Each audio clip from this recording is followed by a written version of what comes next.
being a full-time influencer isn't what you may think. It's not all puppies and rainbows 24/7. Okay, maybe puppies. Huh, give me a kiss. There are definitely some things that I wish somebody had warned me about before I got to where I am today so that I knew how to deal with it when it came up. And that's what we're going to be talking about today. What's up everyone? It's Millie. Welcome back to my channel where I post videos every Wednesday teaching you the latest strategies and trends on social media to help you grow your business. So give a little love tap on that subscribe button to stay up to date on all the latest tips and tricks that I have for you. First, I want to say a huge thank you to this video's shoutouts. I wouldn't be here if it wasn't for all of you. So if you want to shout out on one of my future videos, screenshot yourself watching this video and tag me on Instagram stories, or leave a comment below and subscribe to my channel. As always, timestamps will be in the comments down below because I value your time and you already know why you're here. So let's get into it. The first thing that comes to mind that isn't widely known or I don't hear many people talk about is that people will copy you. I know this might be the more obvious one where you guys are like, no duh, people are gonna copy you, but this one was a huge slap in the face reality check for me. My growth happened very suddenly thanks to the success of Reels. So to me, I went from like a little old nobody to literally having my content stolen left and right. In January alone, I had two larger creators, one over 100,000 followers and one over 1 million followers, steal my content. On one end, we had somebody steal my entire rebranding, literally from the colors, graphics, Instagram quote templates that I made, posts, and all of that. And on the other end, we had somebody who took one of my long form pieces of content and taught it word for word as their own on their own platform. Around this time was also when Clubhouse became popular. I would teach one of my methods in a room, and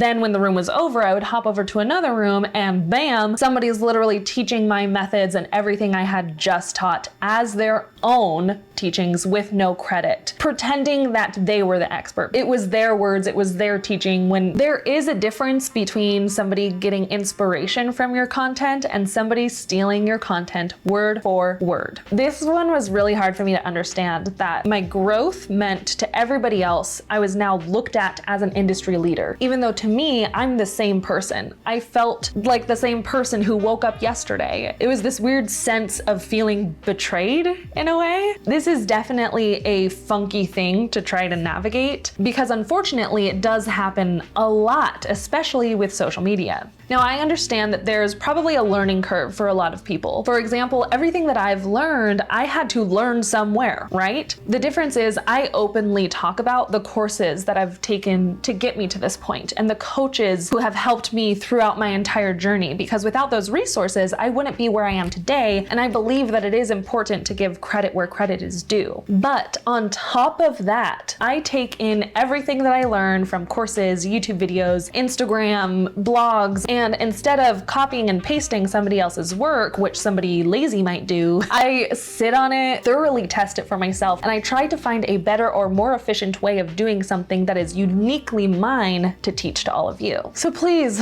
do not copy other creators and their hard work. This includes reposting their content to your feed without permission or without tags, copying their captions or reels word for words, and simply not crediting ideas. I know that was a very general rule of thumb. I could literally do an entire video on this topic, teaching how to properly give credit to other creators to make sure you're not stealing their content and how you can copyright your stuff even on Instagram. So if that's a video topic that you would be interested in, leave a comment below and let me know. Ask me anything that you would want me to cover in that future video. So another truth about being a full-time influencer, the only way I was able to leave my 9-to-5, afford rent, pay my bills, live comfortably was having multiple streams of income. Multiple streams of income is key, everybody. As somebody who might be seen as an influencer, I do not consider Instagram to be my business. I consider Instagram to be a huge asset and tool that generates leads to my business, but I do not rely on Instagram solely to make me money. And I feel like that's a mistake that a lot of aspiring influencers make, is that they assume when they reach influencer status, all of a sudden brand collaborations becomes their sole income. That is all they need. All they need is to land collabs every day, right? That's a huge misconception. If you're an avid YouTube user or somebody who watches a lot of videos, you've probably heard this a lot, have multiple streams of income. I remember hearing that piece of advice when I was in corporate daydreaming about about quitting my job, and I'd be like, okay, like how the heck am I supposed to come up with 5 streams of income? I could barely do one. And honestly, the key here is to master one stream of income at a time. Currently, my streams of income are YouTube, brand collaborations, one-on-one coaching, my monthly membership, digital and physical products, and soon I'll be launching my own online course. And the only way I got all of these set up in 1 year's time was focusing on them one at a time, making sure some system was in place before moving on to the next stream. If you don't have any streams of income right now with your business, I recommend 2 things. 1, watch my video, 5 ways to make money on Instagram in the card above after you finish this video. And 2, start today. The first stream of income you can set up today is selling physical products. Yes, you can literally set up an entire shop for free today. Start selling your own merch using a website called Spreadshop. Now, I recently set up my own merch shop using Spreadshop, which is one of only 2 companies to have a direct integration with the YouTube merch shelf, and they just so happen to be the sponsor of today's video.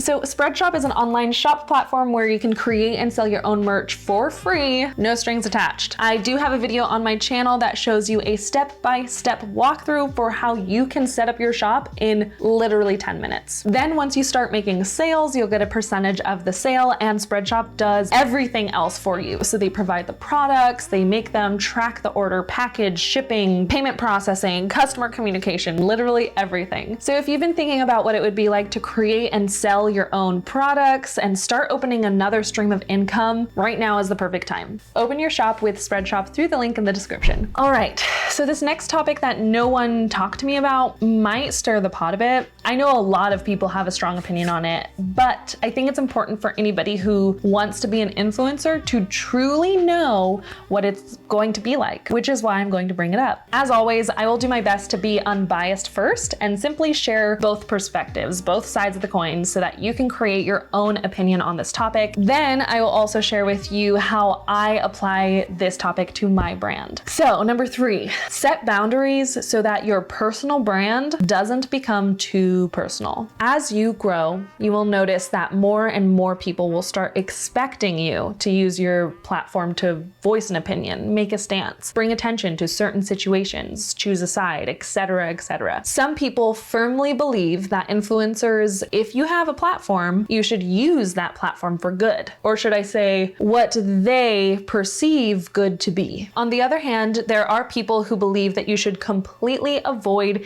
any sort of hot topics, conversations, events, taking a stand, etc., because they feel it's not fair for you to force your thoughts onto your followers or try to persuade them one way or the other. Those are the 2 common sides of the coin. And I am somebody that sees both sides of the coin here and feel that both views are valid, which is exactly why I feel it's important for you to set those boundaries for yourself now, before you grow, before you unfortunately and inevitably have to feel that pressure from others. This is honestly something that I wish somebody warned me about before my Instagram or YouTube took off, because I can distinctly remember the first time I felt pressure from this. John and I were on vacation, driving an 8-hour road trip, not being on our phones all day. And when we got to the cabin late at night or late in the evening, that's when my phone finally connected to Wi-Fi. So I opened up my Instagram to a lot of heat. Apparently something had happened that day and influencers were calling each other out for not speaking up about the situation at hand. And I opened my phone to people saying how ignorant I was or how disgusting to not use my platform,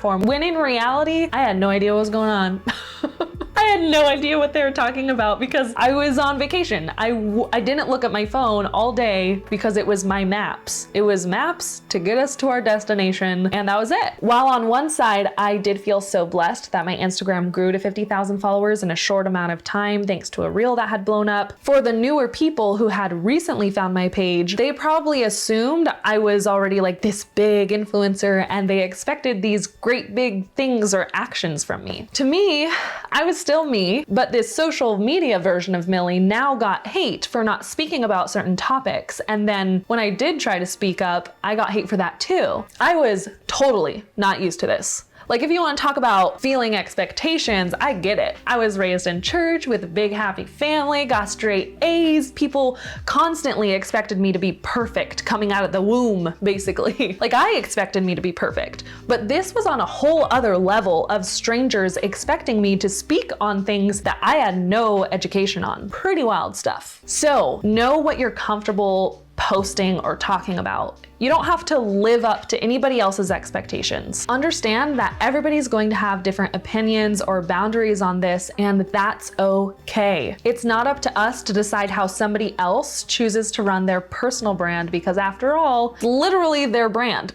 It's their face, their personal reputation. So that's the difference here, is growing a personal brand, you're using your face and you can't hide behind some other brand. Influencers have every right to choose what best represents their brand and what they want to talk about and what they feel uncomfortable talking about. I'm not somebody who like cusses, but there was a quote that I think I made up on that vacation that got me through that weekend, and it's very Dr. Seuss, if I might add. And the quote that I kind of hold on to this day is like, it's, "You're damned if you don't, you're damned if you do. If you're going to be damned for being you." Boom. So know those boundaries for yourself, speak up when you want to speak up, and don't let anybody else's expectations force you doing something that maybe you're not comfortable doing. If you made it this far and you're not already subscribed, make sure you kick that subscribe button and turn on the bell notifications so you don't miss when I post my videos, and I will see you in the next one. Thank you so much for watching. Follow your joy. Bye.